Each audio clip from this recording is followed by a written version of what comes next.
Mr. Greenberg?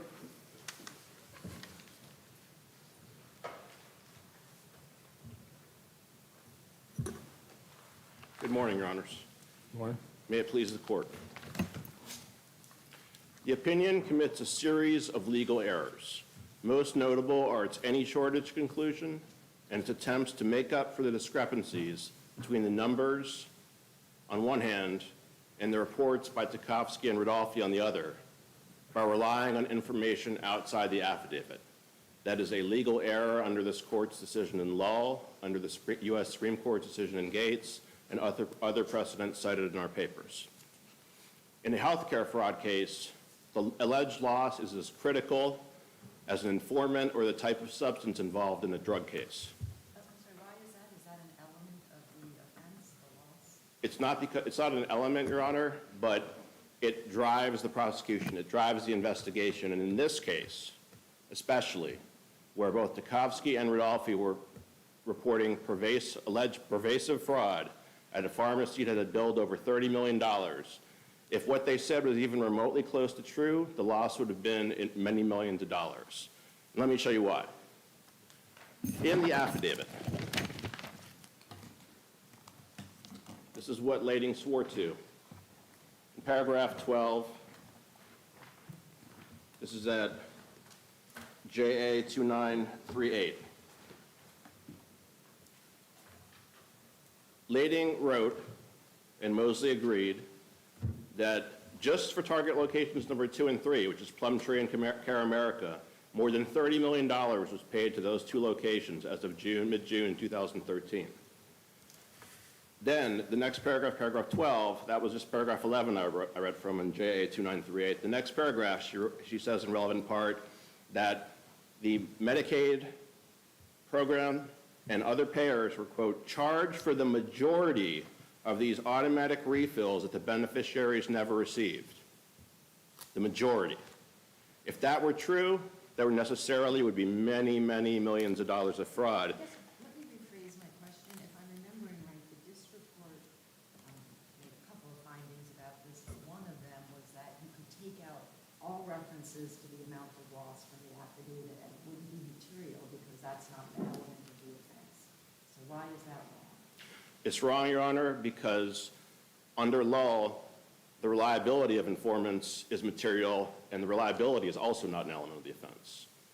Here, the numbers and the irreconcilable inconsistency between the reports by Tchaikovsky and Rodolphe mostly understood Tchaikovsky's report to mean pharmacare was stealing from Maryland Medicaid at a rate of 90%. Rodolphe reported pervasive fraud involving automatic refills for Med-4s. Lading put this in the affidavit. Rodolphe told Lading that Jigar Patel said an automatic refill means you bill it but you don't fill it.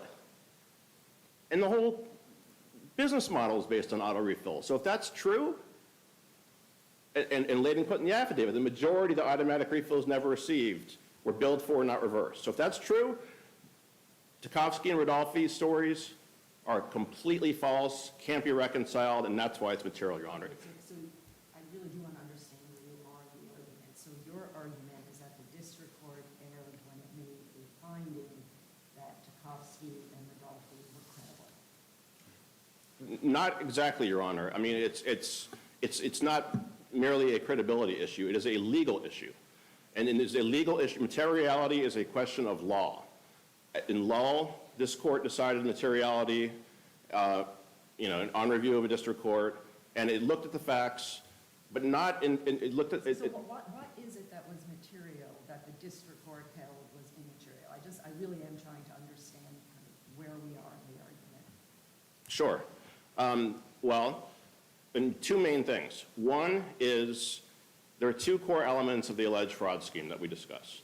One is this notion that there was pervasive automatic refills that were unwanted and weren't received, and pharmacare billed for them anyway. If that were true, there'd be many, many million dollars of fraud. And the loss calculation, even if not corrected, but especially after being corrected, comes nowhere near that, showing that Tchaikovsky and Rodolphe were making it up, or at least were providing unreliable information. The second point is that both Tchaikovsky and Rodolphe said that, quote, Middle Eastern employees use, quote, secret documents to track the automatic refills for Med-4s. Lading knew from reviewing the emails that she testified that, in fact, the Med-4 trackers were regularly, she said it was a regular thing. They were sent to non-Middle Eastern, Caucasian, other employees. And so those two core aspects of the informant's story are false. Those are material to their reliability, as in law. It is legally indistinguishable from the informant and what happened with the informant in law.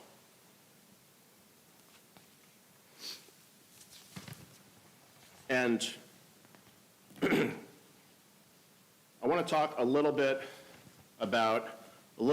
more about some of these points. The point about going outside the affidavit. The opinion does this repeatedly, the government does it repeatedly. Law holds, and this court's prior opinion in Owens, ex rel. Owens holds, and law relies on it, you can't look outside the affidavit to support probable cause. The district judge below, ironically, was the judge in the district court who was affirmed in Owens, ex rel. Owens, and in the opinion, the district judge correctly recognized that you can't look outside the affidavit to support probable cause. But nevertheless, the opinion does that on other pages repeatedly. Most notably, it emphasizes a man named Craig Blomquist. He's never mentioned in the affidavit. He's never referenced in the affidavit. And there's all kinds of other examples. Those are legal errors. Legal errors that violate this court's precedents. And the government repeats it. Now, Care America is one of the other areas that has serious errors. Special Agent Lading testified. Special Agent Lading and Mosley knew by at least May 2013 that to obtain probable cause to search Care America, they needed to identify one or two Care America customers who were former Plumtree and for whom Care America was engaging in billing fraud involving Med-4 drugs. That's JA 2809. They didn't interview a single patient. They didn't interview anybody related to Care America. And they knew they had to do that to have probable cause to search Care America. They knew. It's undisputed they knew. And they didn't do it. And had they done so, what would they have found to make it clear that it was inappropriate prosecution? Had they done so? Yeah. They would have found... That was clear. Because that's what your point is, that the failure to investigate would have led to clear evidence that this would be fraudulent and no reasonable officer would. Is that your position? So tell me what would they have found that's so clear? Well, Your Honor, 2 points. One, they would have found that patients were, in fact, getting their prescriptions from Care America, that the HIV, hepatitis C, and cancer patients were, in fact, getting their prescriptions, and doctors and other prescribers were writing the prescriptions and the refills, the automatic refills, as allowed under the applicable law in the relevant jurisdictions. Moreover, it's not really what they would have done. It's the fact that the affidavit misrepresents Care America as having fraud when there's nothing in there to support it. And on Care America, I may be misremembering, but didn't the district court say it's like actually the same facility? It had a new name, but all the prescriptions transferred over? Yes, Judge Harris, that's the district court said that, but so the old Emerson location closed in January 2012. Lading testified unambiguously that under Maryland Board of Pharmacy regulations, everything from Old Emerson was removed within days. Yeah, but that's not what the district court found, and so I guess, I think what is difficult about this case and your argument for me is, the court had a really long trial and looked at a ton of documents and then made these 70-page opinion with all these detailed credibility findings and factual findings, and so you see it differently than the district court about this one pharmacy location, but on what basis do I say you're right and the district court was wrong? Well, Your Honor, we're not saying, it's not just looking at the evidence and saying we're right and the district court is wrong. We're saying the district court committed a series of legal errors. most notably the ones I mentioned. Saying that Talking about the Care America. about Care America, well, that's a legal error as well, when you've got substantial evidence ignored by the district court that, under this court's precedent, under U.S. Supreme Court precedent, when a district judge ignores substantial evidence, they can't then insulate their decision from review by using the word credibility. That's pretty clear in the precedents. And I mean, a good example is this court's decision in Wildman versus Frank, where this court reversed factual findings as to motivation and intent. And there are other examples that we cited, such as Hire, the U.S. Supreme Court's opinion in U.S. Gypsum Company, the reasoning in Sing Fuels that follows Hire. I mean, there's a whole line of cases. And here the district court repeatedly ignored substantial evidence. And with respect to Care America, it was remodeled. Lading admitted it was remodeled and opened as a new pharmacy called Care America. I'm sorry, I misspoke. Old Emerton was what had been the old Emerton location, closed in January 2012. Everything was moved to Plumtree, was taken off the premises, and then it was remodeled for 11 months into a new closed-door specialty pharmacy. Totally different kind of pharmacy, as Lading testified. It's fundamentally different. It opens in December 2012, and at that point, the opinion says, oh, it's the same physical location. Well, that analysis doesn't work. That's illogical and implausible, and which is another basis for reversal, because everything was removed, and Care America had its own separate computer system, as Lading testified. May I ask you a question about malice? Yes. I think that there's no dispute about this, but tell me if I'm wrong, that your client can prevail only if you can show not only the absence of probable cause and reliability, but also malice, that's a separate element. And the district court did make a specific finding, and here it was based largely on credibility assessments, that whether or not there was probable cause, there was no malice here. So what would you have us do about that? So the district court ignored substantial evidence that Lading and Mosley fabricated evidence and misled the prosecutors. The district court found them credible, and it did it. It took care to note this based on their demeanor at the trial. So how do we get behind that? Well, Your Honor, the cases on the standard of review make clear that a district judge cannot insulate their findings from reversal by just mouthing the words credibility and then ignoring substantial evidence over and over that contradicts what happened. I mean, U.S. versus... On this, just on the cold record, I can say district court was wrong in its credibility judgment. Those two people were lying, and your client was telling the truth. Your Honor, it's not a matter of credibility. It's a matter of ignoring the substantial evidence showing that Lading and Mosley, and the good examples are Lading and Mosley admitted they knew that PharmaCare transferred significant amounts of inventory, and failing to count those transferred spawned false shortages and losses. JA 588 to 590, JA 899 to 900, JA 923, JA 865 to 866, JA 882 to 883, JA 884 to 887.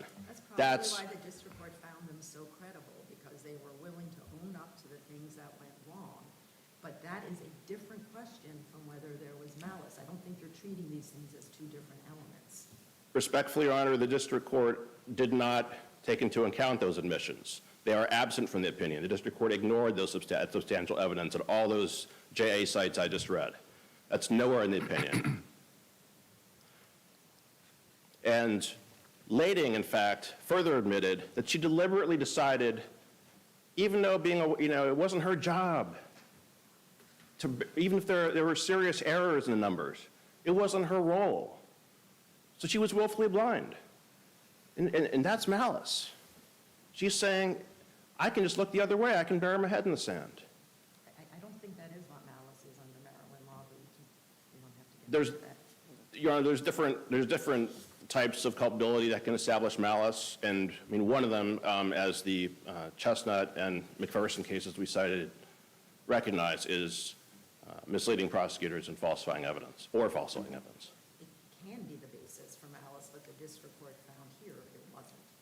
Well, the district court didn't have the benefit of a legally proper probable cause analysis. Had it done a legally proper probable cause analysis, then it would have had to look at malice in an entirely different lens. I see that, oh, I think I'm a little over time. Yeah, you are. All right. Thank you, Mr. Greenberg. Ms. Harper.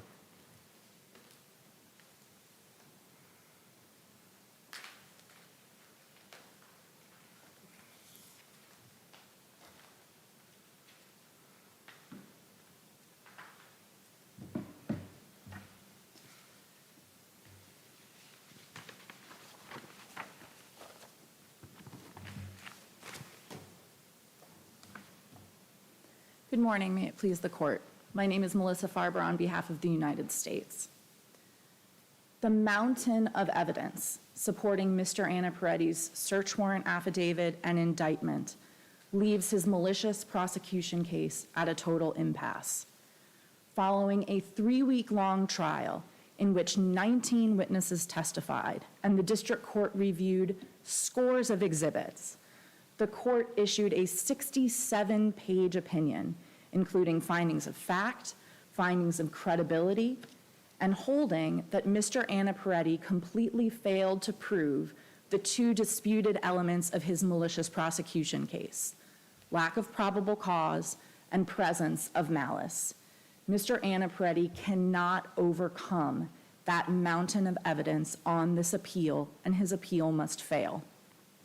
Your Honors, I would like to go through the 2 disputed elements of malicious prosecution that were at issue at the district court level, and I'd like to start with the malice element, which Judge Harris, you pointed out in your questioning of Mr. Greenberg, because this was a truly remarkable malicious prosecution case in the sense that the plaintiff, Mr. Anaparetti, at trial presented no evidence of malice.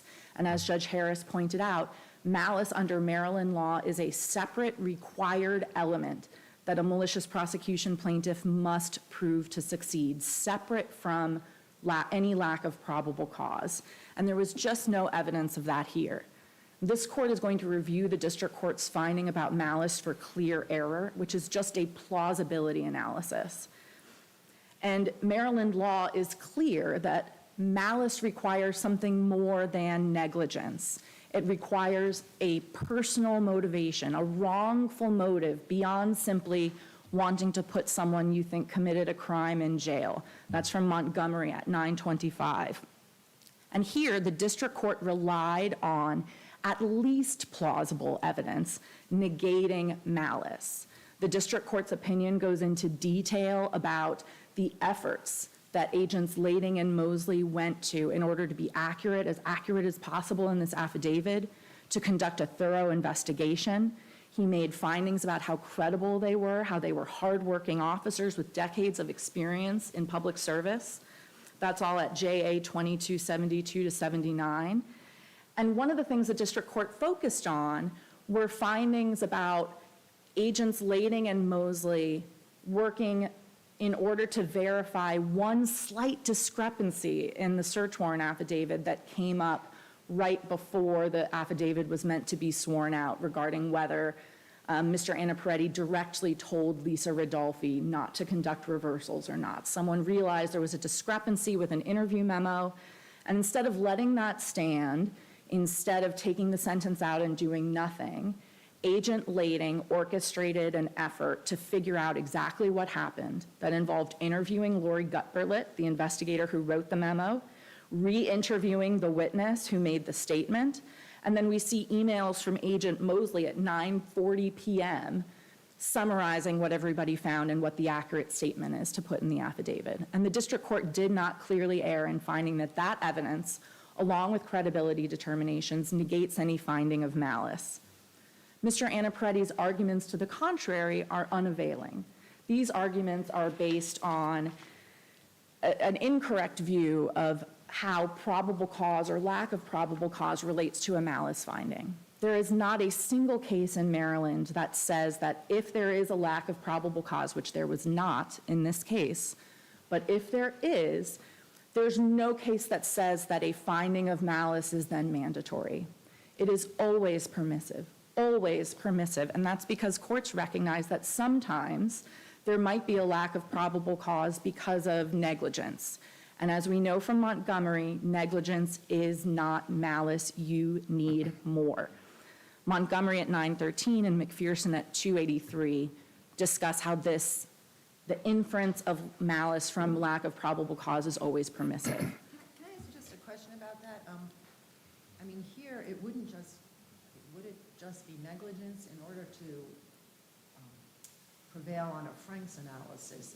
The district court has to be assuming it wasn't just negligence. There was either knowing falsity or recklessness as to falsity, but still no malice. So what does a case like that look like? Yes, Your Honor. So that's exactly correct, that a finding of lack of probable cause in this case could look like intentionality or recklessness. And even in that case, malice is still considered separately, and malice is still not a necessary inference. That's still something that is permissive. So as I was reading the cases and trying to figure out what that space looks like, it looks like the court is saying something like even deliberate falsity in an effort to apprehend somebody who you think committed a crime. We're not condoning it, shouldn't have done it, but that's different from malice, which requires some kind of personal animus or like conflict of interest, and you really don't think the person did it. Yes, Your Honor. I think that's exactly right. Yes, I think that's a good way to summarize it. It's something beyond trying to bring an offender to justice, someone who you think is guilty to justice. And so that's that inference, even in the case of finding recklessness or intentionality, is still always permissive. And so we're still looking at clear error review on malice. And the district court based that decision on plausible evidence. So you're saying, counsel, that under Maryland law, short of a confession of animus, you can't prove malice? No, Your Honor, I wouldn't go that far. And I think we have... I wouldn't go that far. That's why I was wanting to see how at least I'm out of it. So where is it then? I think a good example might be, Judge Gregory, your opinion with Judge Harris in the Humbert case. That was another malicious prosecution case that came out from Maryland. It was a reversal of Judge Quarles' decision. And there, the opinion doesn't really go into the malice finding. It mostly goes into the lack of probable cause, but there a jury found malicious prosecution, so we know that there was a finding of malice there. In that case, as you both may recall, the officers there didn't include the fact that the only witness upon which all probable cause hinged recanted her identification of a rapist, and DNA evidence definitively excluded that man as the rapist. And the officers there had the DNA evidence that said it couldn't be this person, it could not be Mr. Humbert, and they didn't share that, they held that. So that's a situation short of officers saying, I hate this guy and I want him in jail, where this court found... the evidence was clearly there was not a pursuit of justice in that case. That's exactly right, Your Honor, and that is not what we have here. The only evidence that Mr. Annaparetti was able to present at trial of any kind of malice was the idea that these agents were trying to win an award, which the district court correctly found just is... It's too much of an inferential leap to say that career public servants would throw away their entire lives to win a piece of paper or a piece of plastic. I'm sure, Your Honors, when you go back to your chambers, the walls are covered in these types of awards. Nobody is throwing away a career over something like that, and the district court did not clearly err in finding that there was not evidence of malice here. And even if this court disagrees and finds there was reckless or intentional inclusions or omissions that negate probable cause, it's still a clear error review on malice, and we still have a plausible basis to find lack of malice here. And that is an independent and sufficient and mandatory reason to affirm the district court in this case. But, Your Honors, we don't have to stop there, because we also This court should also affirm the district court's holding on the presence of probable cause as well. As we know, probable cause just requires a fair probability that evidence is going to be found in a place. And the affidavit unchallenged, if we leave it unchallenged, well establishes that. Judge Flanagan, I know you have reviewed countless search warrant affidavits in your time.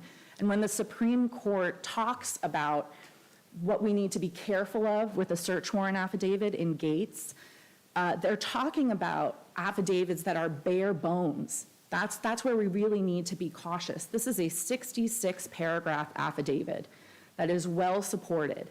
So the affidavit unchallenged establishes probable cause for the individual locations. It establishes probable cause to believe a crime has been committed. So Mr. Anaparetti's path at trial was to challenge the veracity of the affidavit, and that's where we get into the Franks analysis. And as the court is aware, Franks has two components, intentionality and materiality, requiring deliberate and reckless disregard for intentionality and requiring material falsity for materiality. And Mr. Anaparetti's case failed on both prongs at trial, and it reaches the same impasse here on appeal. So I'd like to start with intentionality. The court's findings about intentionality are findings of fact that are subject to clear error review. That's from Pulley at 377. And contrary to Mr. Anaparetti's arguments, in considering intentionality, the court is looking at what the officers subjectively knew at the time of the affidavit and the grand jury testimony. And in order to evaluate what these officers subjectively knew, the court does go beyond the four corners of the affidavit. That is from Lowell at 115, Pulley at 376 to 377, and from Judge Harris and Judge Gregory's opinion in Humbert at 559. There, Your Honors, you found that the probable cause was not present in the affidavit, and then you conduct a separate analysis looking outside the affidavit to see if there was other information that the officers knew that might support a probable cause finding. So it is just not accurate to say that you are limited to the four corners of the affidavit, or that Judge Anderson committed a legal error when he looked at the investigation as a whole. The court also recognizes that an affiant can't include everything. It's impossible to include everything that Agent Lading knew as a result of the investigation. And the trial judge, as this court has held, is in the best position to evaluate an officer's honesty about what they knew or didn't know. That is from Pulley at 377. And importantly, an affidavit is not false just because not every fact is correct. The Supreme Court recognized in Franks at 165 that sometimes these affidavits are put together hastily. They're not always perfect. Not every fact is going to be completely accurate, and that is okay. Here, at least plausible evidence supported the district court's finding that Lading and Mosley did not intentionally or recklessly include false information or omit materially exculpatory information in the affidavit or the grand jury testimony. Now, unless the court has concerns about Ridolfi and Tchaikovsky and the 14-day rule, I'd like to set those aside and rely on the arguments in our brief. I think the facts are a little bit more clear about those issues, and I'd like to focus the falsity discussion on Medic. So are there any concerns that the court would like me to address about Tchaikovsky, Ridolfi, or the 14-day rule?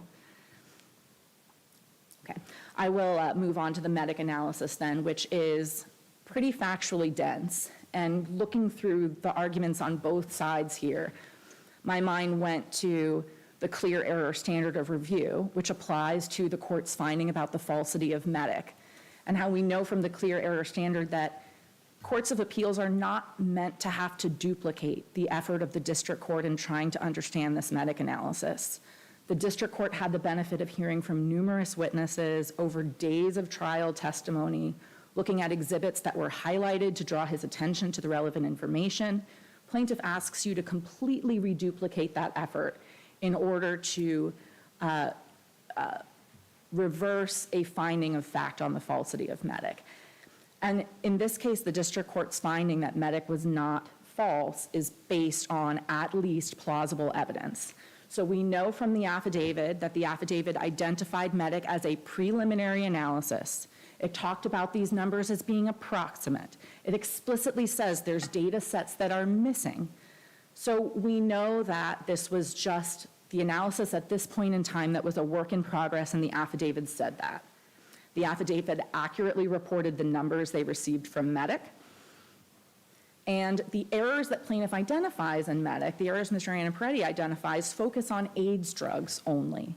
So the primary evidence that the district court heard that there was anything wrong with MEDIC related to the expert Mr. Jed Smith's testimony about only AIDS drugs. AIDS drugs were certainly a part of the investigation, but the MEDIC analysis included many other drugs aside from AIDS drugs. And even among the AIDS drugs, Mr. Smith only looked at 7 of the AIDS drugs, because the 8th one, if he had looked at it, would show a shortage. So he stopped at 7. It is undisputed in this case that Mr. Anaparetti didn't present any evidence of what the actual shortage or surplus is. And when you look at Jeremy Dykes' spreadsheet, so Mr. Anaparetti talks a lot about how the analysis should have accounted for transfers between stores. It shouldn't have. That is Mr. Anaparetti's innocent explanation for these numbers, and the court does not have to consider innocent explanations. An affiant does not have to address innocent explanations in an affidavit. That's from Bosick at 325, citing the Supreme Court case Westby, 583 U.S. 48 at 61. You do not need to address innocent explanations like transfers, like substitutions of certain drugs for other drugs. But setting that aside, Jeremy Dykes' spreadsheet accounts for transfers line by line, drug dosage by drug dosage, and finds shortages in 14 drugs, only 3 of which are AIDS drugs. So we know there were shortages in this case that went beyond the plaintiff's analysis. And it is not true, as Mr. Anaparetti argues in his brief, that MEDIC would have thrown out whole data sets if there was any risk of duplication. We can see that in JA 3320 at Lori Gillen's testimony. Importantly, though, Lading and Mosley had no intentionality if MEDIC was false. Mosley, as everybody testified in this case, was a transparent pass-through. He was enforcing subpoenas, getting data sets, and giving them to MEDIC. That's it. He wasn't doing anything else. He wasn't even deciding which data sets to get. He is not a person who is going to be able to mislead data experts who are analyzing data. And if you look at JA 3323, that's Lori Gillen's testimony, she's one of the MEDIC analysts, she says, I know that when requesters are giving me data, they're not experts in that data set. I'm sorry. I didn't mean to cut you off. Can I just ask you a question? Just hypothetically, I totally understand what you're saying. Hypothetically, just imagine the data sets are coming from some federal officials, and they're just like 100% wrong. They're wrong, they're on purpose wrong. And they pass through this person who, I understand, and the district court found this, as a matter of fact, is in no position to sort of get into the weeds on the data. He's just a transparent pass-through. If it had happened that way, can the plaintiff sue the people who produced, like, who's he supposed to sue then? That's a good question, Your Honor. I don't know the answer to that. I don't know the answer to that. I know that in this case, there was actually a situation where MEDIC was looking at a data set from DC Medicaid and trying to figure out, is there any way we can use this? They had conversations with DC Medicaid, not with Agent Mosley, with DC Medicaid, to try to figure out, can we fix this data so that we can use it? And they decided they couldn't use it. They left it out. That's at JA 3273, Melissa Raposa's testimony. So Agent Mosley is seeing MEDIC doing this work, looking for the integrity of the data as Mosley thought they would. So that's all there in the record. And then there's just no evidence that Agent Lading had any belief in the falsity of any of the information that went into the affidavit. It's not unusual in an investigation for people to divide up areas of responsibility, and that's what happened here. Counsel, I do want to ask you this question about the 14-day reversal requirement. Now, that was an affidavit that was required, but that's not true. It was 60 days. On what basis would the judge say, they said 14 is really 60, but 14 is okay here? Can you give me the basis for the district court making that determination? Yes, Your Honor. I disagree that it's not true that the 14-day rule is a requirement. It is a requirement. It's not a law. It's not a regulation. Then But how is it required then if it's not a law? What is it's it? required by industry standard. So witness after witness, including Did you have Mr. an expert to say that? No. An expert to say that it's industry standard? Yeah.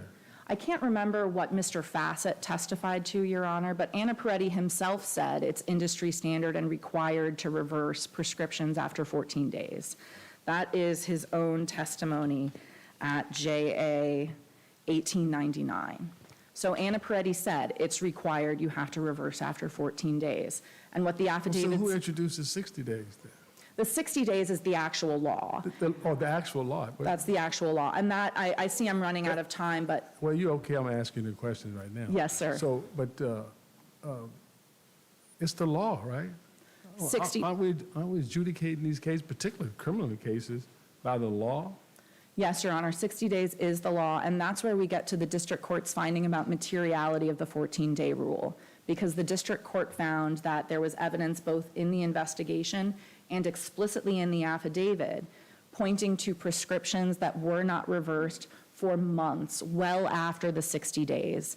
So we don't believe that the language in the affidavit saying that 14 days is a requirement is false, because it is, that it was required by industry standard. But even if you don't go that far, even if you don't agree with me, it is not material based on the fact that the affidavit included accounts of prescriptions that were not reversed for months or years. So we don't need the 14-day rule because we have prescriptions that were indisputably not reversed well past the 60 days required by law. And that, again, goes to the materiality component. As Judge Harris pointed out, medic, not material, amount of loss not required here, especially when you have so much other corroboration of criminal intent. The district court's holding that any shortage would establish probable cause. That's not correct. That's Mr. Anna Peretti's statement. What the district court actually found is that a shortage is supportive of probable cause combined with the other evidence in the investigation showing. Wasn't the affidavit admitted because it was material? I'm sorry, Wasn't it admitted because it was material? Right? wasn't the affidavit admitted? Yeah, it was admitted as evidence, correct? Yes, the affidavit was, And one of the elements of that, it has to be material, correct? Or is it just admissible? yeah, I think it was admissible. It's material to the malicious prosecution case, certainly, Yeah, absolutely. certainly. But you said then, but the court said, no, it's fine, because, and you're saying it's because he testified himself that 14-day was the reversal requirement, Your Honor, I think, not the law, which is 60. right, and Your Honor, I think the point I'm trying to make is that the 14-day rule itself, which really is just mentioned in one part of the affidavit, is not material to a determination of probable cause overall, because there is evidence in the affidavit and in the investigation that shows prescriptions that Mr. Anna Peretti did not reverse well after the 60 days actually required by law. So even if you take every reference to the 14-day rule out of the affidavit, which is the test for materiality, you are still left with descriptions of prescriptions that were billed that were not reversed well after 60 days. So is it the logical extent of your argument, this is hypothetical or counterfactual, I suppose, in some sense, that if you had someone clearly had animus, that 75% of the evidence at trial was based on the animus, but the other 35% was okay, you would say it was not material because if you remove all the animus evidence that came in, some 65%, the 35% is enough to have convicted them, and then there would be no malicious prosecution? Is that? I'm not sure that I understand I'm not sure I fully understand the hypothetical, but I don't think that's what I'm saying. I don't know Well, in that. other words, you're saying that, you said, well, no, that's not material because there's other things there. There was a mount. I think you started, your first word was, I remember, that was a mountain of evidence. You know, so if the mountain, you said, that's enough, even if there was animus. That's a hypothetical. Yes. Because you don't concede any animus at all. obviously. No, not at all, Your Honor. And But you're saying that if there was animus, as long as there's enough, there's an old saying, you know, if you throw enough mud on a wall, some of it's going to stick. Well, I have two answers to that question, Your Yes, Honor. go The ahead. first is based on this court's precedent in Allen, 631 F3D at 164. This court explicitly found that even if an affiant made false statements on purpose in order to mislead a magistrate judge, as long as there is ample other evidence of a crime, then there's still probable cause, even in exactly that hypothetical that Your Honor has posed, where there is animus and purpose in trying to mislead, which is not what we have here. But that is what the court looked at in Allen and found you still look to see, is there a mountain of other evidence? And then as far as materiality goes, and going back to Judge Gregory, your question about the 14-day rule, that is where we get the materiality standard. So the materiality standard is if we take this out, has it negated probable cause? If we take out this piece of challenged information, do we no longer have probable cause, right? And here we are talking about one statement about reversals within 14 days. And when you look at the rest of the affidavit, we have examples of prescriptions that were not reversed well after 60 days. So we know those prescriptions were illegally not reversed. That's right there in the affidavit. And we have this mountain of other evidence of probable cause, of mens rea, to believe that Mr. Anna Peretti committed this crime of healthcare fraud. And that is what the district court relied on. And this court should affirm the district court's decision.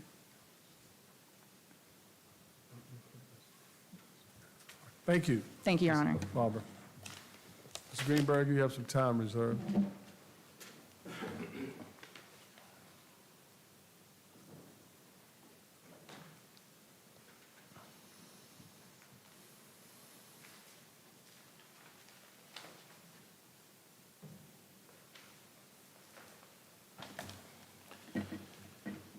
Government counsel emphasized how long the affidavit is, but they didn't read a single word from it. They're running away from that affidavit, which Judge Gregory correctly recognized is material. They're running away from that affidavit because it's filled with misrepresentations, as our briefs demonstrate, and unfortunately the opinion ignores substantial evidence showing those points. It was mentioned earlier, that I think twice, that including by government counsel, that it was a 67-page opinion. Much of the opinion is reciting the procedural history, and much of it is repetitive and duplicative. Now, I want to address the statement by government counsel that it's not accurate to say that the analysis is limited to the affidavit. The district court wrote, JA 2299, in determining whether probable cause exists, a court should only consider the information actually presented to the magistrate judge during the warrant application process. And cited Lull, and that was quoting Owens, Extra Owens, which I mentioned earlier. That's, again, JA 2299, the opinion at 56. The judge, unfortunately, in the opinion, then contradicts the very principle that the opinion recognizes and that this court's precedent mandate and that government counsel is trying to circumvent. It's not true, as government counsel said, and there's substantial evidence in this point. This is not a matter of just weighing or credibility. It's simply inaccurate.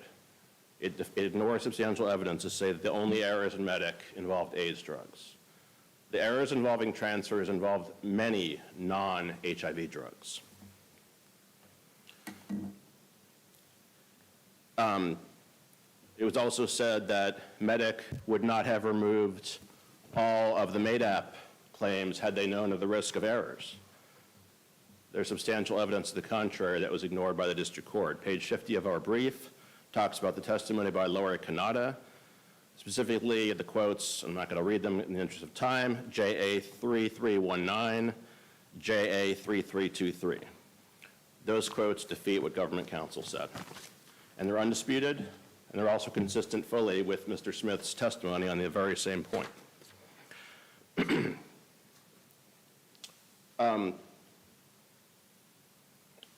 The discussion of malice, it doesn't have to be a personal animus. It doesn't have to be something other than not wanting to bring an offender to justice. And there wasn't just, it's not accurate to say there was only evidence that of some mythical award. There's substantial evidence that Mosley and Lading misled the prosecutors, misled the magistrate judge. Let's look at Madap, okay? This is, to call Mosley the only black agent at transparent pass-through is simply not accurate. It ignores the reality of his role. On JA 1605, Jeremy Dykes testified that Mosley told Dykes and the prosecutors, meaning Wilkinson and Pascal, during the spring and summer of 2013, that Medic compared claims data files to make sure there was no double counting or duplication of drugs. JA 1605. That's not a transparent pass-through, and the district judge ignored that. Wilkinson testified at JA 1714. I never thought there was double counting issues until we were told that after the trial. That's the first time I learned that there were double counting issues. Why was it the first time? Because Mosley didn't tell her, and he knew. He knew 80-20. He knew by definition Madap was a secondary payer. The opinion ignores all that. Could I move back for a moment just to look at the Frank's first prong and get a clearer understanding of your argument that Mosley and Lading had a high degree of awareness of the errors in the affidavit? Can you point to the record what shows that those two agents had that high degree of awareness, which is getting back to reckless disregard? And if I want to just get that understanding from you before we get into the devilish details. Sure. Well, first of all, Your Honor, under this court's precedent, including Humbert, it's obvious reasons to doubt is a standard. It doesn't have to be a high degree of subjective awareness. And that obvious reasons to doubt is the test for recklessness. That applies here. For example, I thought Humbert stands for the proposition that reckless disregard means acting with a high degree of awareness of a statement's probable falsity, or that the affiant must have entertained serious doubts as to the truth of his statements, or had obvious reasons to doubt the accuracy. That's what I get out of Humbert. Am I mistaken? Sorry, exactly, Your Honor. The last part, or obvious reasons to doubt. That's an independently sufficient basis for recklessness. Your Honor is exactly right on that point. Now, the evidence that there are obvious reasons to doubt is how the numbers are so out of whack with what Tchaikovsky and Rolfe reported. It's also that Mosley drafted paragraph 15 of the affidavit where he cherry-picked the 4 drugs that still had the largest, quote, shortages in Dykes' analysis, counted all transfers. That's not just a coincidence, it can't be. And Lading said it's not her job to look at, not her job to correct errors, serious errors of transfers. That's cited in our briefs. But does saying it's not my job to correct amount to a high degree of awareness? Well, again, Your Honor, I mean, or obvious reasons to doubt from the language Your Honor accurately quoted from the opinion. So, you know, under that test, certainly it's Lading was reckless. Also, Lading, knowing that in fact the Med-4 trackers were not secret, knowing that, you know, it made no sense to say that an automatic refill is necessarily billing and not filling. And by the way, the government didn't respond to our argument that it was legal under the laws of all the applicable jurisdictions to do automatic refills as authorized by a prescriber without a patient's request or consent. That issue is waived, it's undisputed. The affidavit misrepresents automatic refills as nefarious. That is another major misrepresentation, especially when viewed in conjunction with the Kovsky's and Rodolfi's reports that automatic refills for Med-4s were at the heart of the alleged scheme. That's what this scheme is supposedly about, this purported scheme. Now,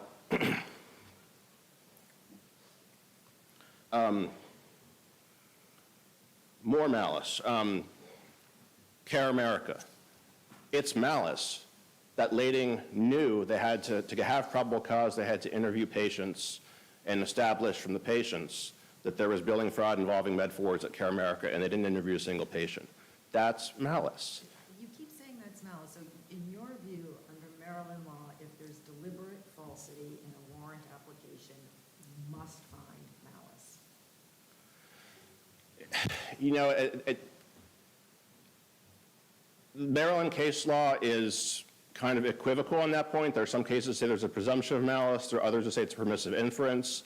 Certainly Chestnut, which I want to... I guess I'm saying those might be somewhat different, but they would both suggest that it is not required, unless there are cases saying it's an irrebuttable presumption, and I don't think there are. Correct, Your Honor. It's not irrebuttable. That is true. You keep saying that if there was deliberate falsity in getting this warrant, that's malice. Under what law? Not Maryland law. Well, yes. I mean, that's evidence that would support a finding of malice. Yes, but then the district court said, even if I found that there was a Franks violation here, deliberate falsity as to material information, I'm still not finding malice based on the testimony I heard and my credibility judgments. And for what it's worth, the fact that your client's best argument to the contrary was that they were doing this to win the award. So I mean, if you can tell me, I guess quickly, I'm sorry I've taken you over time, on what basis this panel might go behind that finding, that would be wonderful. Well, I want to go back to Your Honor's point about, you said credibility. As we explained in our brief, the U.S. Supreme Court recognized in Anderson versus Bessemer City, 470 U.S. at 575, quoted by this court in Jimenez, among other opinions, a district court may not insulate its findings from review by casting them as being grounded on credibility determinations. Here, the opinion ignores the substantial evidence that Lading and Mosley misled the prosecutors, fabricated evidence, and yes, it's true, Your Honor, it's true, Judge Harris, that wouldn't necessarily require a finding of malice, but the district judge didn't even consider it, ignored the substantial evidence in those points. So at a very bare minimum, this court has to... That's called reasoning in the alternative. I know you have objections to the way the district court wrote its opinion, but it is entirely permissible for a district court to say, look, I don't think there was a Franks violation, but even if there was, I'm not finding malice. Respectfully, Your Honor, it's legal error to reach that conclusion, and at a minimum, it's clear error because the district court ignored the substantial evidence that there was a Franks violation, ignored the substantial evidence of malice, and didn't do a proper legal analysis under Maryland law because the district court ignored that substantial evidence. There was...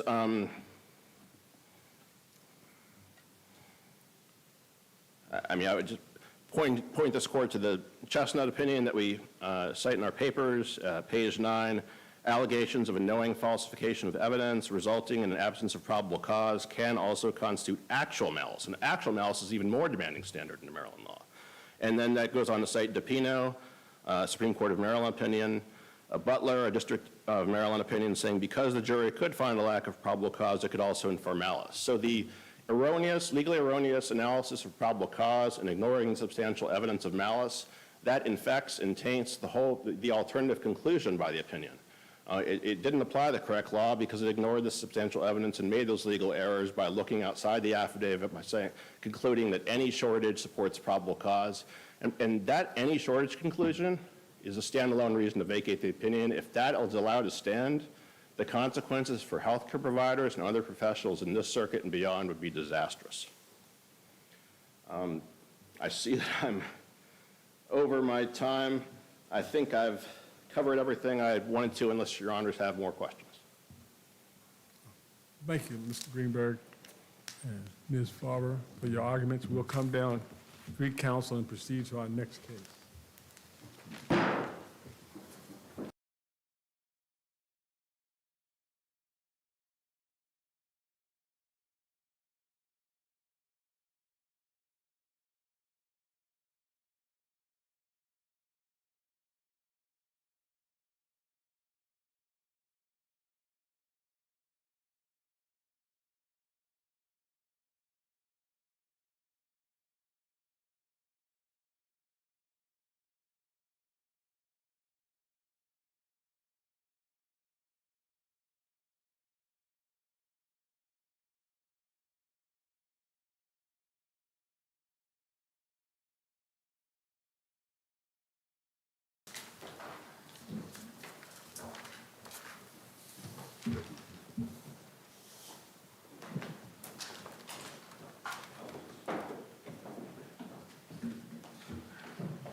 Ms. Moran, are you ready?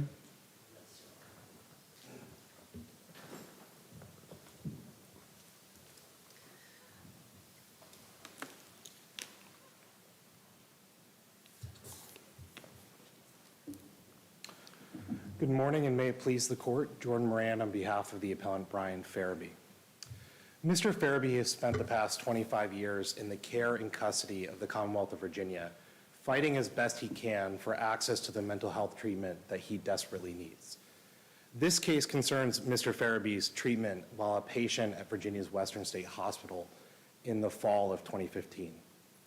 In the district court proceeding pro se, Mr. Farabee alleged that the defendant, Daniel Herr, an executive of the Virginia Department of Behavioral Health and Developmental Services, had transferred him from Central State Hospital to Western State Hospital in retaliation for litigation that Mr. Farabee had filed against Central State officials. Mr. Farabee also alleged that his treating psychiatrist and his treating psychologists, Doctors Gardella and McFarland, had denied him access to a clinically recommended treatment modality known as dialectical behavior therapy, a treatment modality that even the Commonwealth of Virginia has acknowledged in the past presents the best hope for the treatment and rehabilitation of Mr. Farabee's lifelong mental illness. And he alleged that in place of that treatment, defendants had restrained him unlawfully on multiple occasions in violations of his rights as a civilly committed patient under Youngberg v. Romeo. In the district court, Mr. Farabee had no opportunity to develop and prosecute those claims. The district court directed defendants to file motions for summary judgment and then granted those motions before allowing Mr. Farabee an adequate opportunity at discovery. And in its summary judgment ruling, the district court weighed the evidence, made credibility determinations, and drew factual inferences in favor of defendants, all departures from established summary judgment principles. The district court erred in its summary judgment ruling, and its ruling should be vacated and set aside. I'd like to start with what I view as sort of the threshold defect in one of the two threshold defects in the district court summary judgment ruling, the fact that it proceeded to summary judgment without affording Mr. Farabee an adequate opportunity at discovery. It is black letter law that a district court may not proceed to summary judgment unless the non-movement has had an adequate opportunity at discovery. And this court has reiterated on multiple occasions that pre-discovery summary judgment is particularly disfavored in at least three circumstances that are directly relevant here. When we're dealing with a pro se plaintiff, when we're dealing with claims that present fact-intensive issues such as intent, and where there is evidence material to the disposition of those claims that remains in the exclusive possession of the defendants.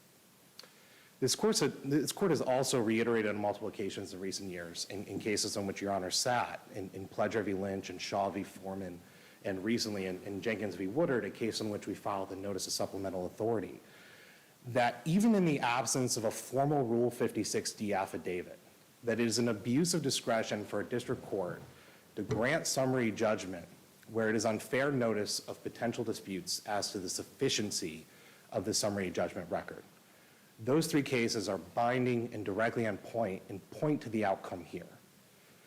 Like the plaintiffs in Pledger and in Jenkins, Mr. Farabee asked the district court on multiple occasions, on 3 occasions, to be appointed counsel, and he objected both to the motion for summary judgment and the supplemental motion for summary judgment on the grounds that no time had been allowed for discovery. Is that correct? Was there a scheduling order in effect at that time that was governing discovery? I'm not aware of any scheduling order regarding discovery in that case. The issue, in fact, there was no time really allowed for Mr. Farabee to obtain discovery. So he filed his complaint, defendants moved to dismiss. He asked for permission to amend. The day the court granted him permission to amend, it actually ordered defendants to file a motion for summary judgment within 30 days. Then after it decided that motion, and this case went up initially on appeal and was remanded because the district court had not passed upon the denial of treatment claim, I believe it was within 3 days of this court issuing its mandate, the court entered another order, again directing defendants to file a motion for summary judgment within 30 days. So there was, Mr. Farabee is an institutionalized man who suffered from severe mental illness, and during the pendency of this case, was incarcerated for a large portion, held in a mental health facility near the end of the case. But in all that time, even within the Department of Corrections, was often kept in really strict confined conditions in mental health facilities run by the Virginia Department of Corrections. He had no capacity, no knowledge of how to pursue discovery, and importantly, no time or opportunity, given the way in which the district court directed defendants essentially immediately to move for summary judgment. So returning to those cases that are directly in point here. So like the plaintiff in Jenkins, Mr. Farabee not only asked for counsel on multiple occasions, not only objected to summary judgment on the grounds that he needed additional time for discovery, but even in the absence of Rule 56D affidavit, he explained to the district court in his filings on multiple occasions the specified reasons why he was not able to present facts essential to justifying his opposition. And in Jenkins, those facts were that the plaintiff was, at the time, incarcerated, suffered from severe mental illness, had a limited formal education, no legal training, and no real access to legal materials or evidence. Those facts map on almost perfectly to this case. Mr. Farabee suffers from severe mental illness and has been institutionalized the entirety of his adult life for more than 25 years. During the pendency of the district court litigation, he was held, for the most part, by the Virginia Department of Corrections, often in severe conditions in mental health facilities. He has little formal education, no legal training, and during the pendency of this case, no real access to legal materials or evidence. And in Jenkins, that was enough to put the district court on notice that it was premature to proceed to summary judgment, that the district court should have been aware that counsel, or that Mr. Jenkins needed assistance of counsel to pursue discovery, and that was premature to move to summary judgment without affording him that opportunity. Are you appealing the denial of counsel in this case? We didn't raise that, I'm sorry, Your Honor. We didn't raise denial of counsel as an independent basis for reversal, in part because of the number of issues we needed to address and also sort of the severity of the problem with the lack of discovery. But we would ask that when this case is remanded, if this case is remanded, that Mr. Farabee it be done with instructions that Mr. Farabee be offered the appointment of counsel to prosecute this case.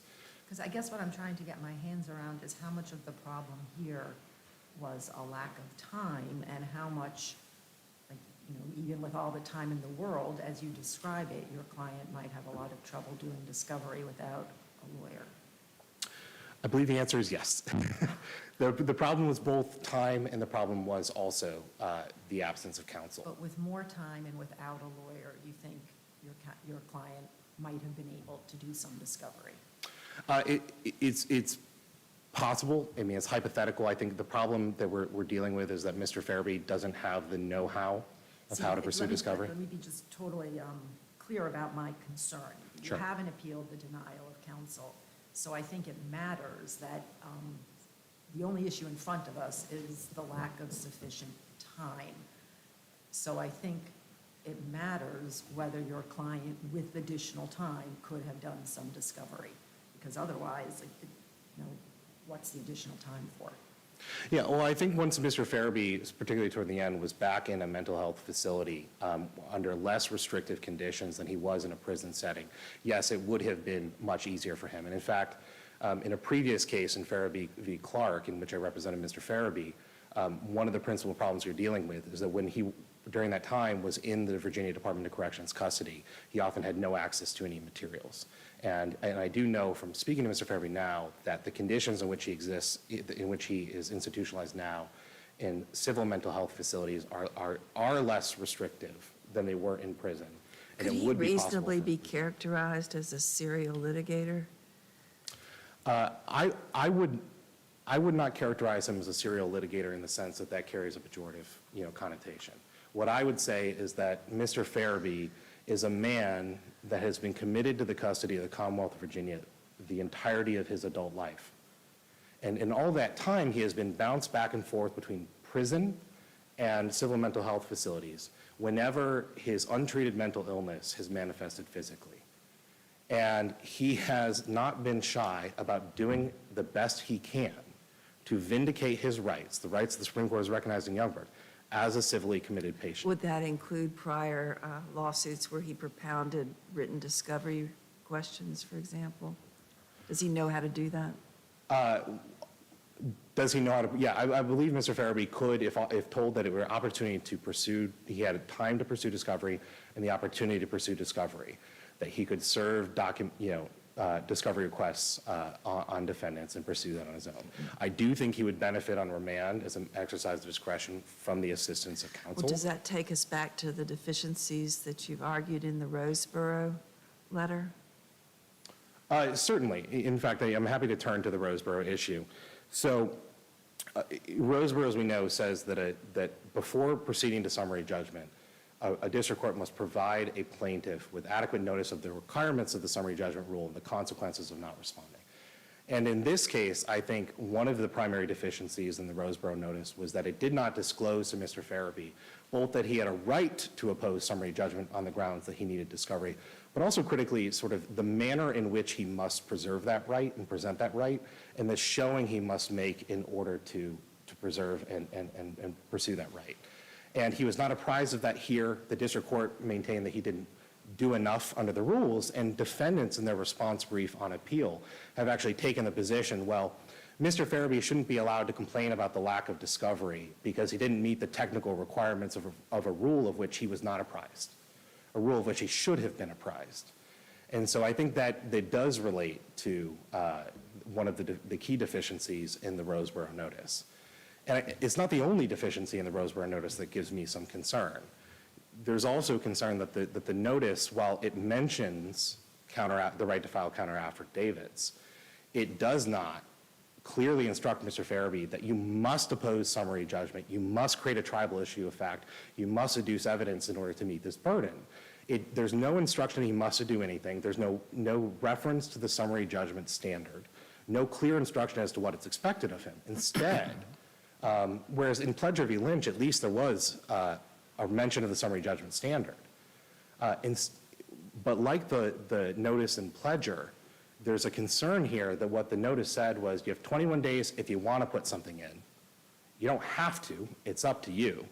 All you need to do, the only thing you have to do, is respond in a, quote, adequate manner to, quote, the pleadings. That is not a clear instruction of the potential consequences of summary judgment.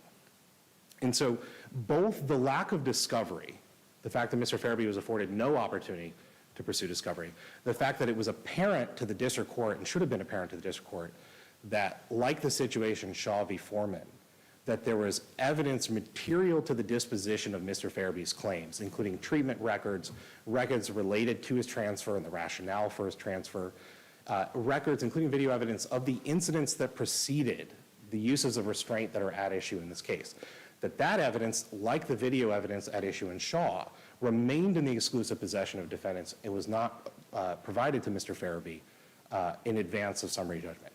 Both the lack of discovery and the concerns that we have regarding the inadequacy of the attempt to comply with Roseboro are both independently sufficient grounds to grant summary judgment. I'm sorry, to vacate the district court's grant of summary judgment. Can I ask you a question about that? So just assuming hypothetically, I agree that the district court abused its discretion in granting summary judgment without discovery here, without allowing more time. Does that mean that all of Mr. Farabee's claims would go back to the district court for discovery? Because it seemed like on some of them, what the district court was doing looked a lot more like dismissing for failure to state a claim.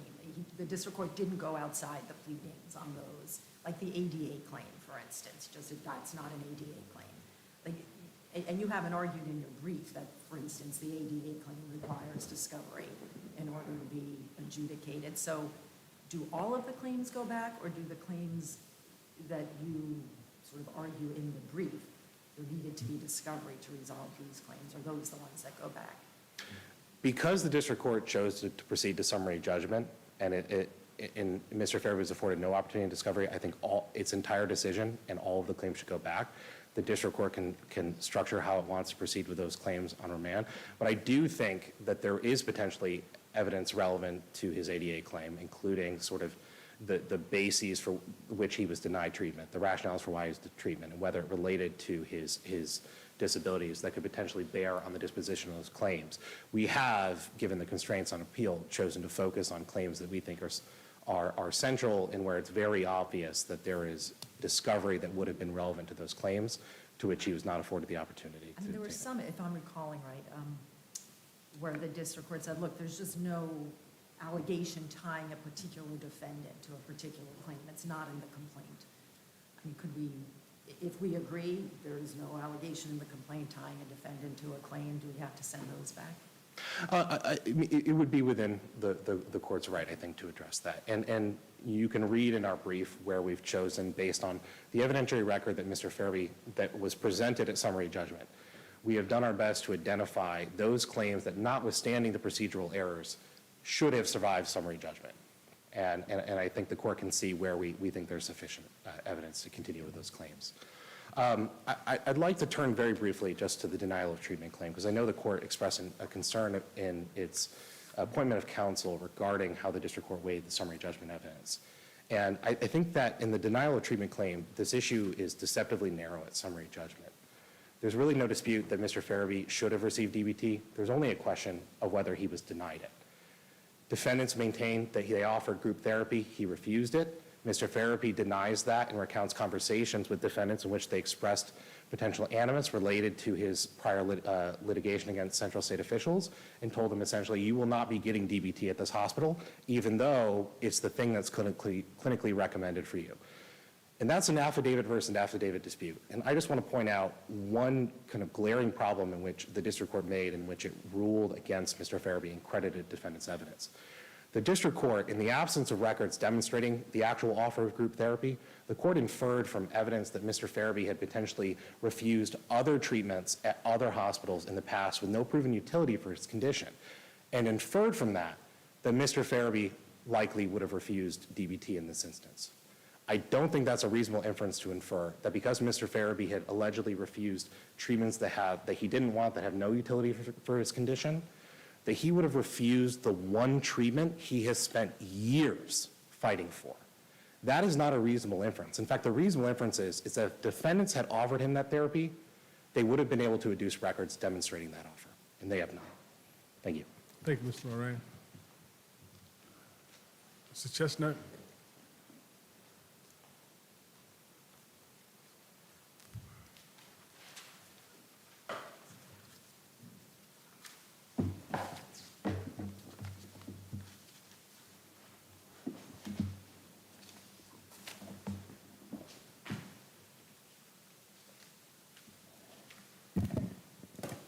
Thank you, Your Honor, and may it please the court, Brendan Chestnut on behalf of the defendant appellees.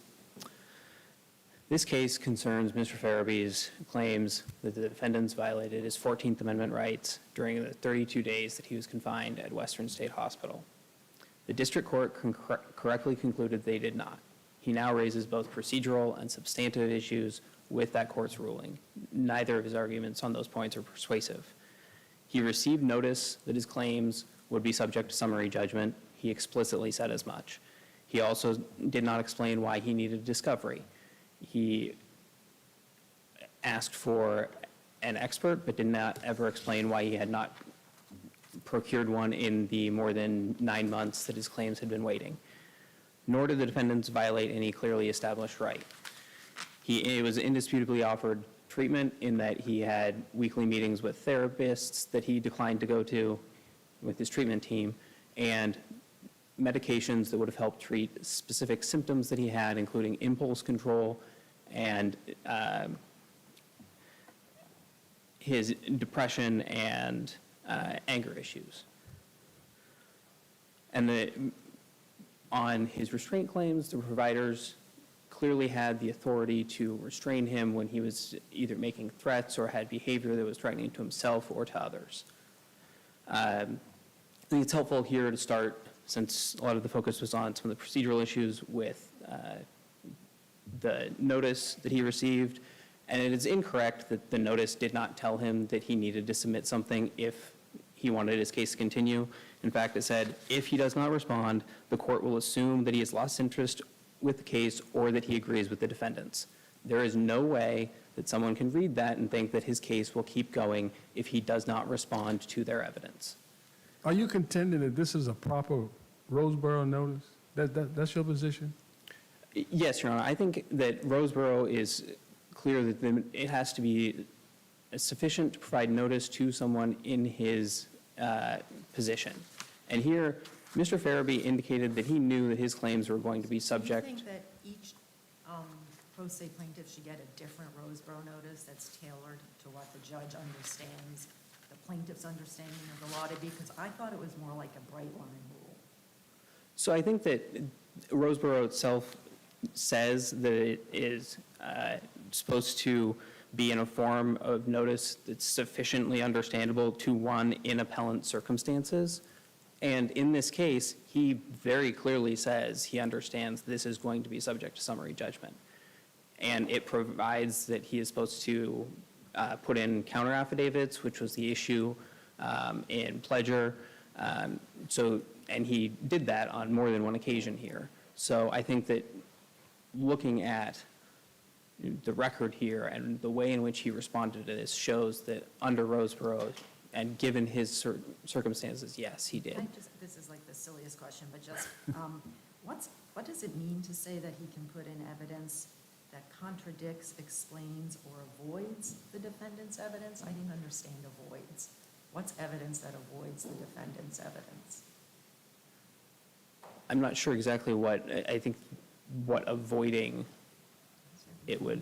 That's exactly the problem, yeah. What does that mean? A pro se, incarcerated person with mental illness, what does that mean? Well, I think it tells him that if he has evidence that is either contradicting, explaining, or avoiding it, I think avoiding it would be a more legal term about avoiding a legal consequence. A legal term. He's contradicting it here. He clearly knows he needs to put in something that is contradicting or explaining it, and he does that repeatedly. Is there anything in here as you read this notice, does it say anything about Rule 56D and about getting more time for discovery if it's needed? Or even, not just getting more time, just summary judgment becomes inappropriate because someone is not in a position to come up with the relevant evidence? The notice does not do that, but he cites Rule 56D in one of his responses to a motion for summary judgment and asking for more time, where he says that he needs the assistance of counsel. And he cites Rule 56D, and he cites case law under Rule 56D about that. So this goes back to, you think this notice is not deficient because it turns out this plaintiff maybe knew about the ways 56D would operate? So I think under Roseboro, it turns on whether or not someone in his circumstances. And you think that means like this particular guy, Mr. Farabee? Well, I think That seems like a very rough standard for district courts to apply. I have real concerns about suggesting to district courts, you need to tailor your Roseboro notice to the particular litigant in front of you. I think most of them, I could be wrong, have one notice that they use as sort of a standard matter. Do you think that's inappropriate? I don't think it's inappropriate to use a specific notice, and I think you can evaluate whether or not it's sufficient on its face. I think you can also say, as evidence of whether or not you meet the Roseboro standard, that they've provided information that allowed him to understand this. And when he indicates that he understands the notice, that he needs to put in evidence, I suppose you could look at it as a type of either harmless error or that this is the actual notice, that it was sufficient to put someone in his circumstances on notice about it.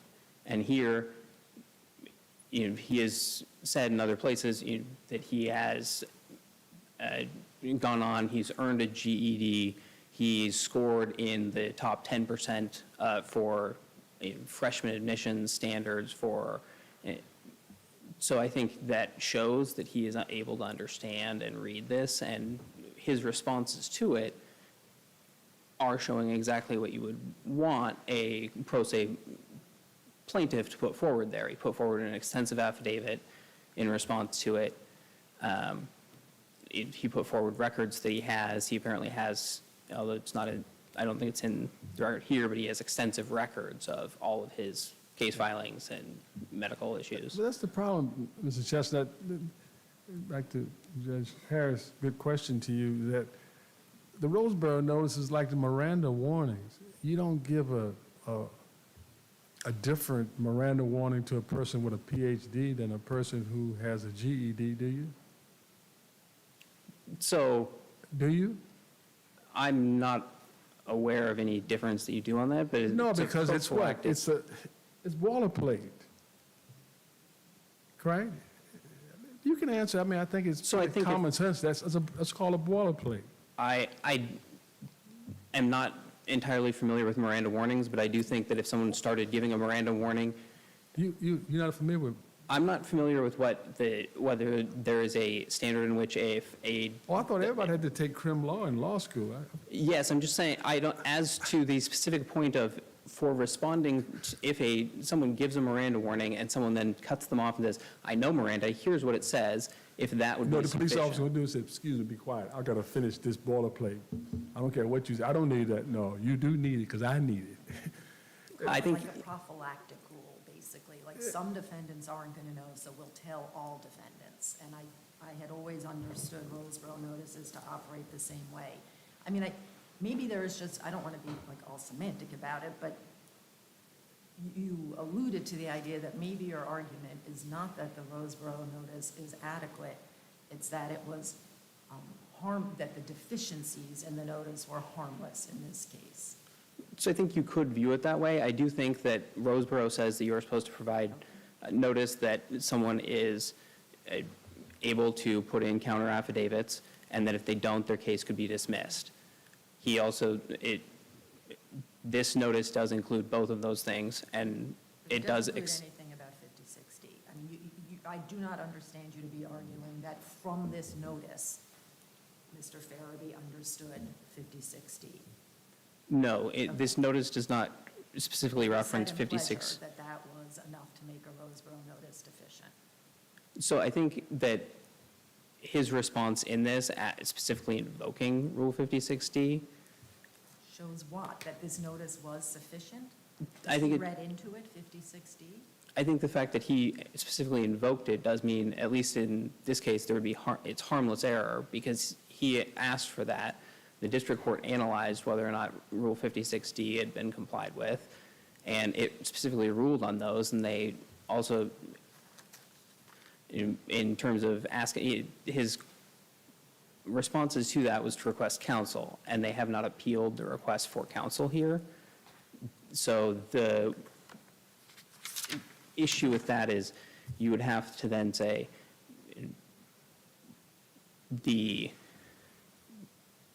Rule 56D, he knew about Rule 56D.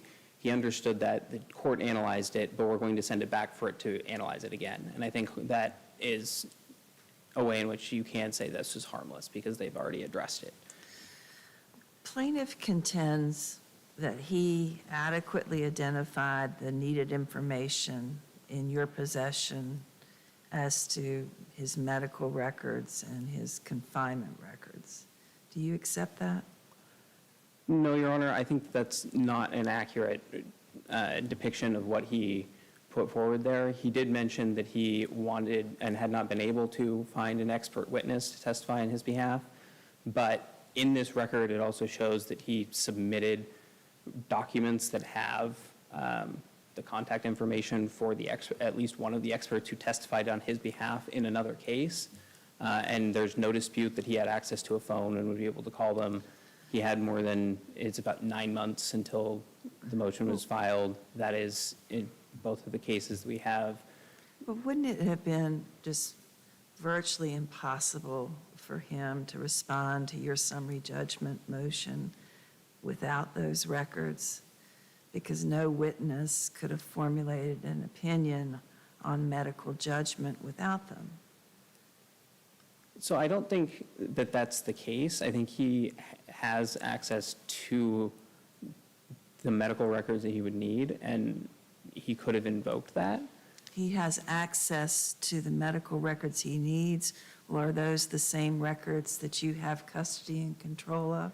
So the ones that he specifically mentions in his request is whether or not who issued a specific order to give him Thorazine on occasions.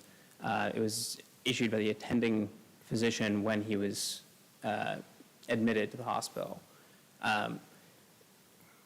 I don't think that discovery on that point, unless is necessary. He hasn't identified anything with personal knowledge How are about. you going to decide whether or not his discovery is necessary?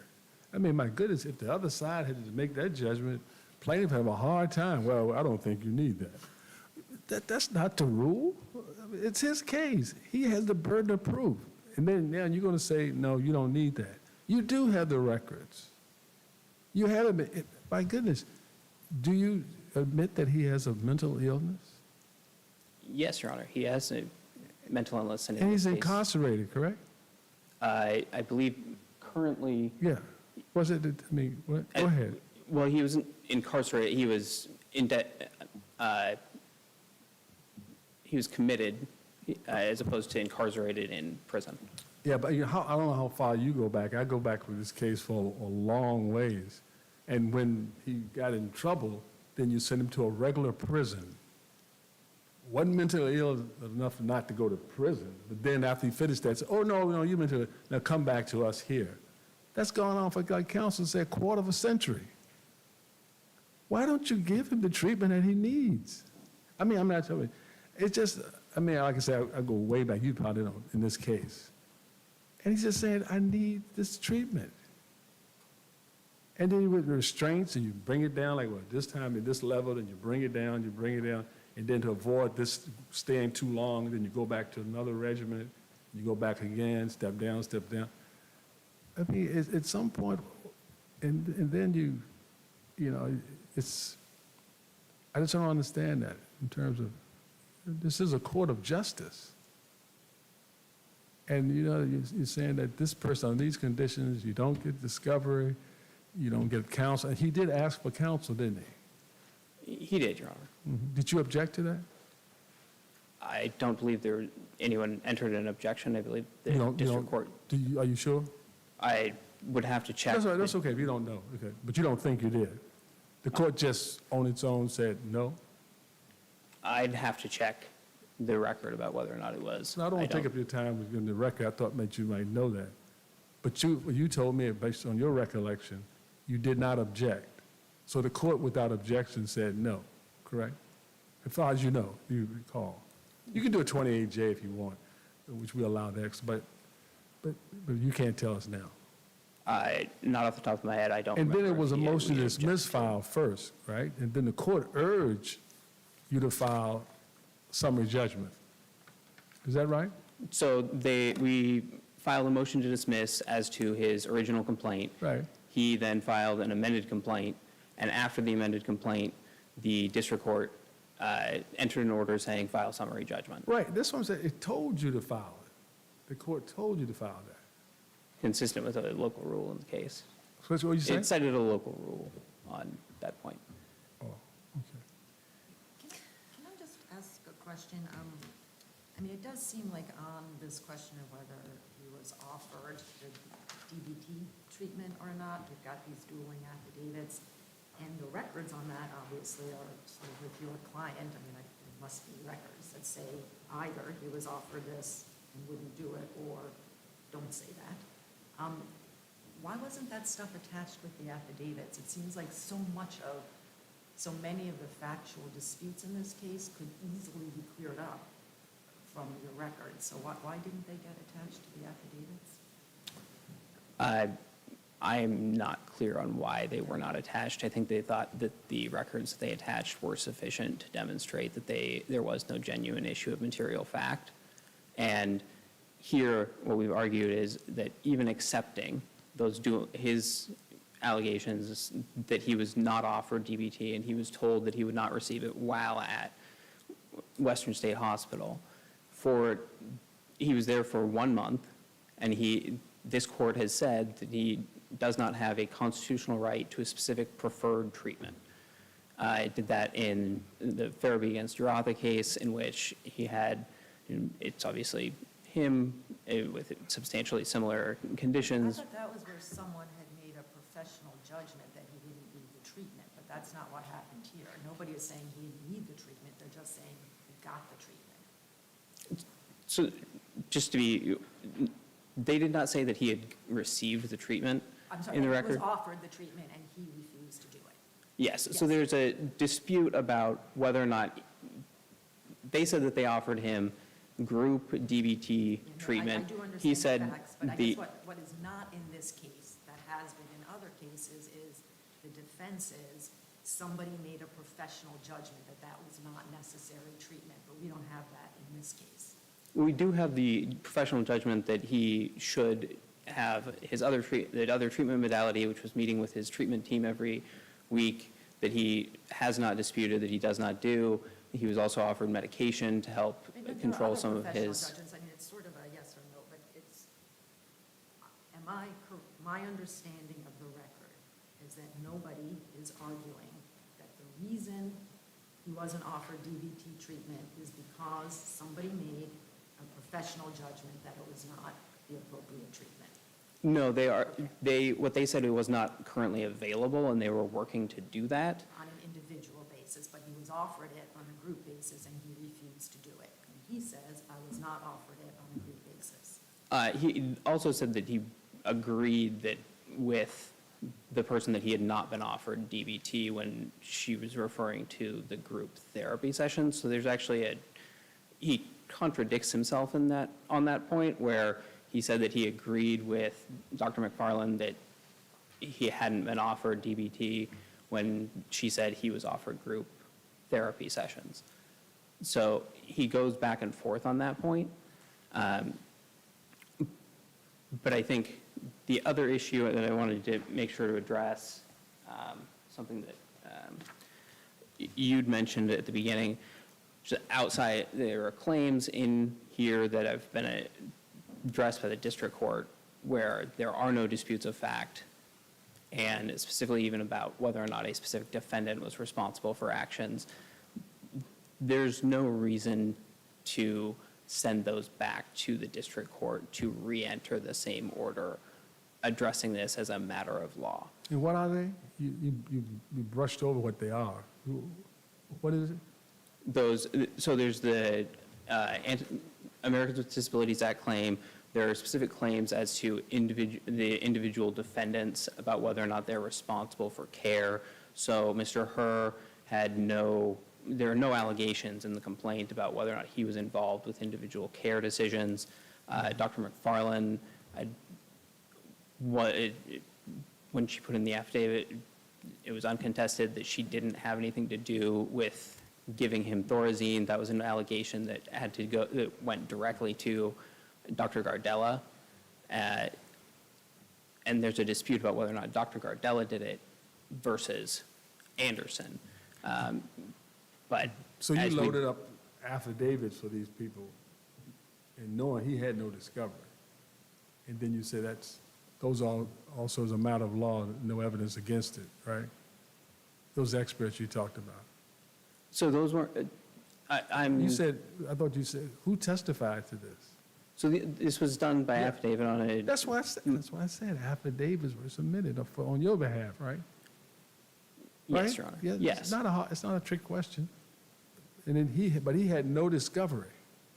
He had more than 9 months in which to propound that, and as counsel had conceded, he would be able to and understands how to do that if he understood that if you said that he had the opportunity to do it now. So there was a discovery case scheduling order in effect that outlined the time period for discovery and the deadline for filing dispositive motions? I don't believe there's a scheduling order. No, it wasn't. Exactly. The answer is no. The case had been pending, and he had filed this in 2016, and the first summary judgment motion wasn't decided until the beginning of 2017. Why was there no scheduling order for discovery then? You said 9 months. So the court had denied the original motion to dismiss and ordered them to respond. He then had time from then to respond and conduct discovery. He did not. But what would be the direction, the specific direction to the plaintiff that he was in a period where he needed to be investigating the facts of his case?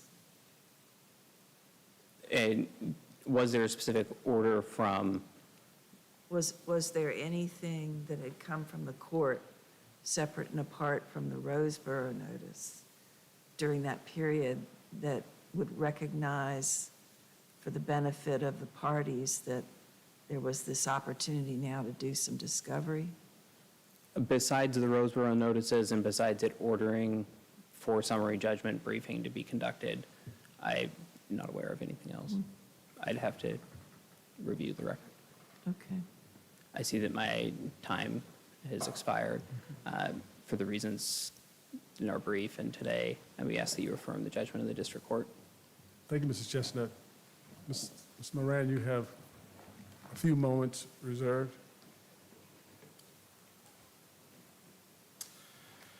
Just a few things, Your Honors. In response to Judge O'Reilly's question, there was no objection made by defendants to the request for counsel. The motions to appoint counsel and the orders to denying those motions were consecutive. So dockets 38 and 39 on the district court docket, and then motions 2 and 3 were 74 and 75, and the order denying was docket entry 76.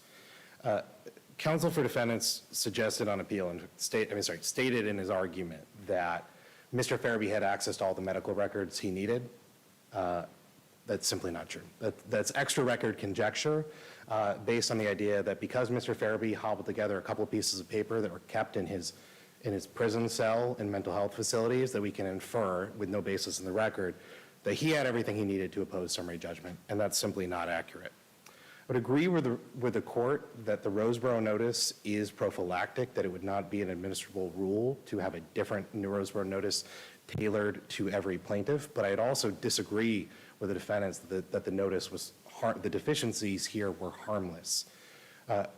Again, reiterate the harm that I pointed out in my own opening argument, that there was no disclosure of Mr. Farabee's rights to pursue discovery or oppose summary judgment on the grounds that it was premature, no instruction as to the manner in which he needed to make that objection, no instruction as to the showing he needed to make in order to sustain that objection.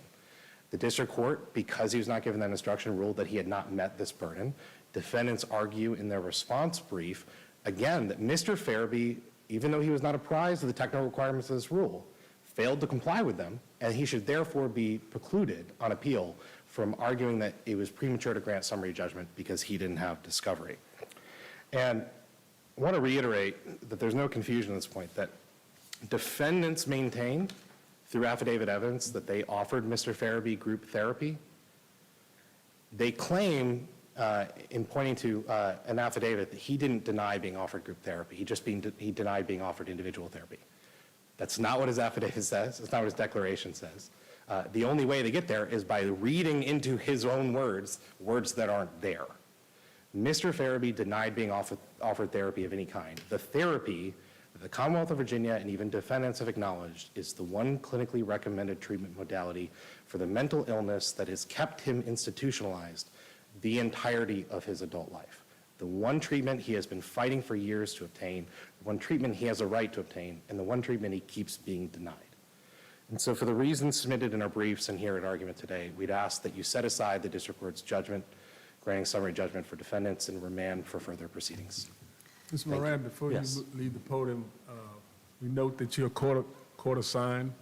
Yes, Your Honor. On behalf of the Fourth Circuit, I want to thank you for taking these cases, and lawyers like yourself do an invaluable service to the court and to our system of justice, and we appreciate your doing so. I want to note that.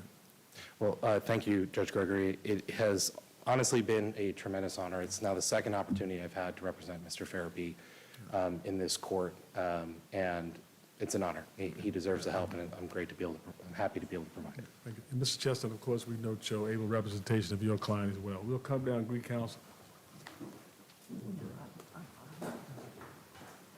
We'll come down, greet counsel, and proceed to our next case.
Mr. Schiffelbein, whenever you're ready.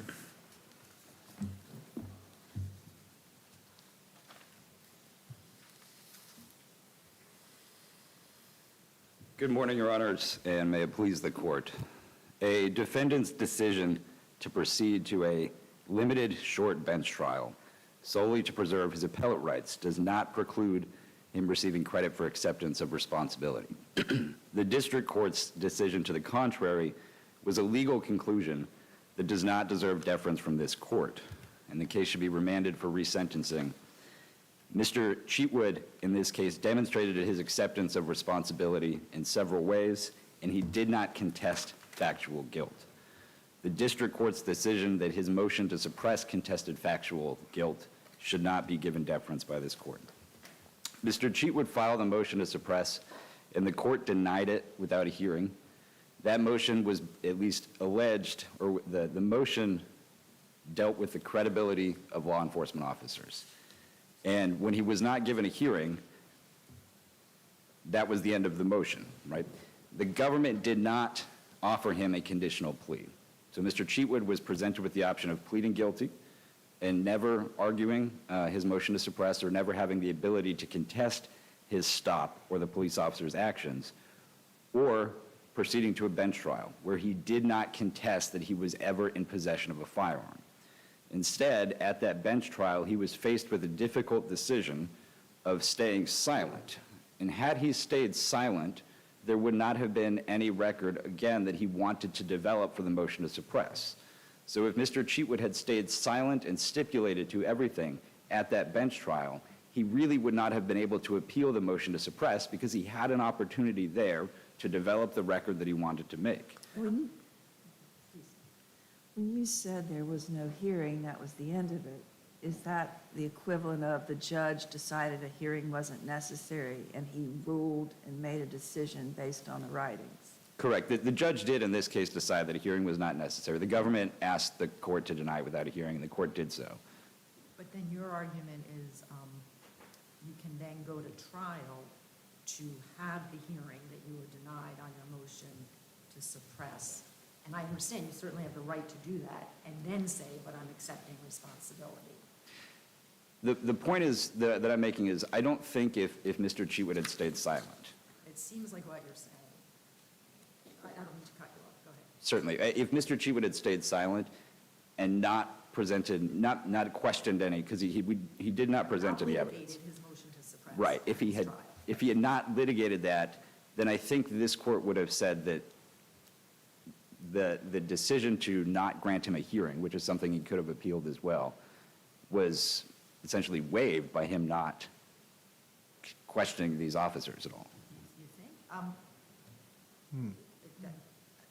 I tend to doubt that, but it just seems like what you sort of need to argue is that Mr. Cheatwood was preserving his right to appeal on suppression, but in fact, he was litigating his suppression motion, and those strike me as two different things, but I guess you're trying to say, no, in this case, it's one and the same. You can't preserve without litigating. I think that if he had refused to litigate at all, if he had refused to develop the record whatsoever, he wouldn't have been able to appeal the court's denial of his motion without a hearing. Because I think then he was given the opportunity, at least, because the government in this case, here's why. The government... Is there authority for that, that if somebody wants to preserve a denial of a motion to suppress without a hearing, and then sits silent at a trial in order to preserve that, is there a case where the government has said you waived your right to appeal the suppression motion because you didn't cross-examine witnesses during your trial? There's not a case that says exactly that. There is, I believe, the 11th Circuit, I can pull up the case, the 11th Circuit indicated that would not be an issue, right? And in our case, what we were doing was simply trying to preserve the record as best we could. Had the government not called certain witnesses at trial, that wouldn't have been an issue. For example, the government could have... They had to call the witnesses because you didn't stipulate to possession. So the government had to call certain witnesses, but the government also called a number of witnesses that were related not to possession of the firearm, but entirely to the stop. For instance... But the stop is how they know about the possession. Like, you have to show where he is in reference to the gun, and usually usually when the government puts on a case, it kind of gets to tell the story. Here's how he came to be in a position to understand that he was possessing the weapon. Correct. If the government could have called, for instance, the officer, I think that's a necessary witness, the officer who finds the firearm, officers who see Mr. Cheatwood driving the vehicle. But the government also called, and the government makes a note of this in their brief, that there was extensive cross-examination, largely of a dispatch officer, not necessary at all to prove that Mr. Cheatwood was in possession of a firearm.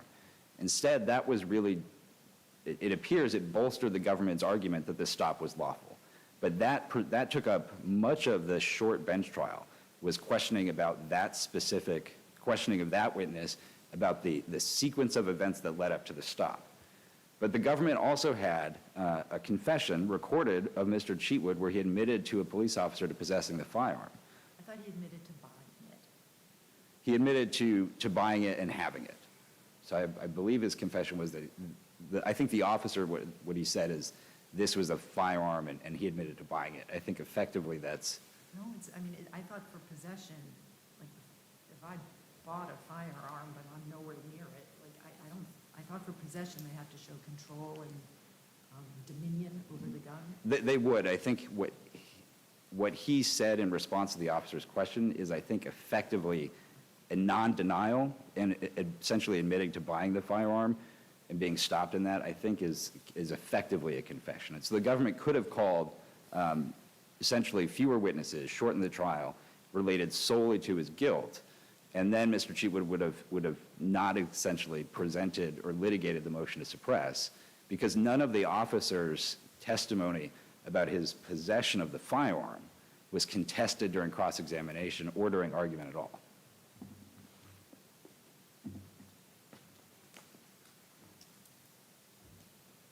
And I believe I'm saving my 4 minutes.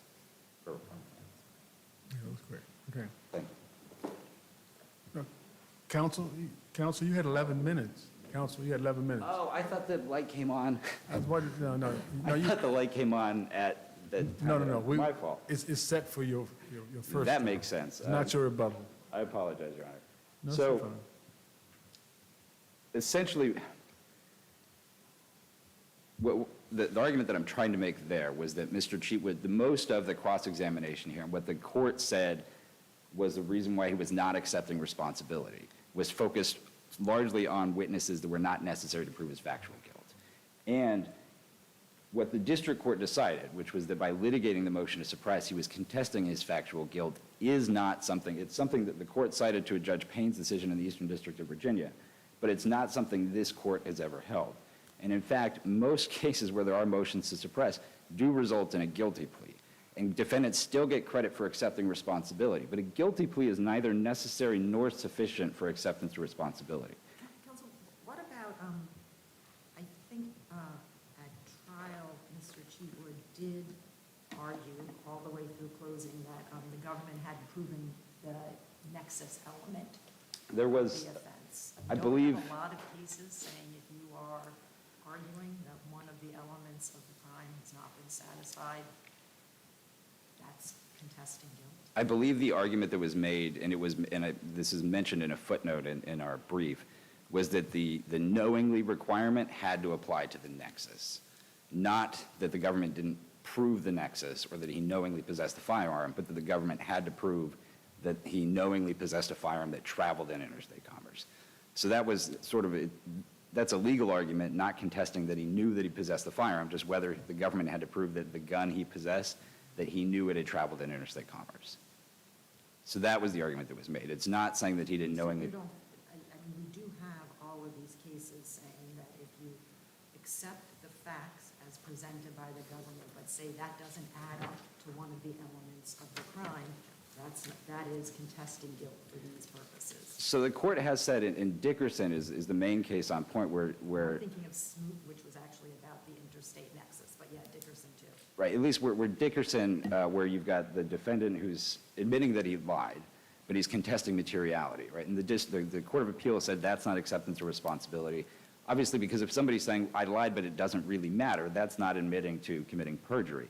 But in this case, what the argument was not, again, that the government failed to prove nexus or failed to prove knowingly, but it was an argument that knowingly should have to, it's sort of like a rehafe issue, that knowingly should apply to this element, and there wasn't evidence of that presented. And so that's not saying that Mr. Cheatwood, it's not contesting his guilt there, it's contesting whether the government's evidence should have to show more. And that's an argument that Mr. Cheatwood did not raise on appeal that we could have, but he chose not to. But, you know, I look at the note that all, 2 points, that's what we're talking about here. Correct. And I look at the note, it says situations have got to be rare where a defendant goes to trial and gets the 2 points. And this is not listed as one of those rare examples. So the Sentencing Commission in the commentary does provide obviously an example, but it's a non-exhaustive example. There's one example. It says, this may, for example, occur when a defendant goes to trial solely to preserve issues not related to factual guilt.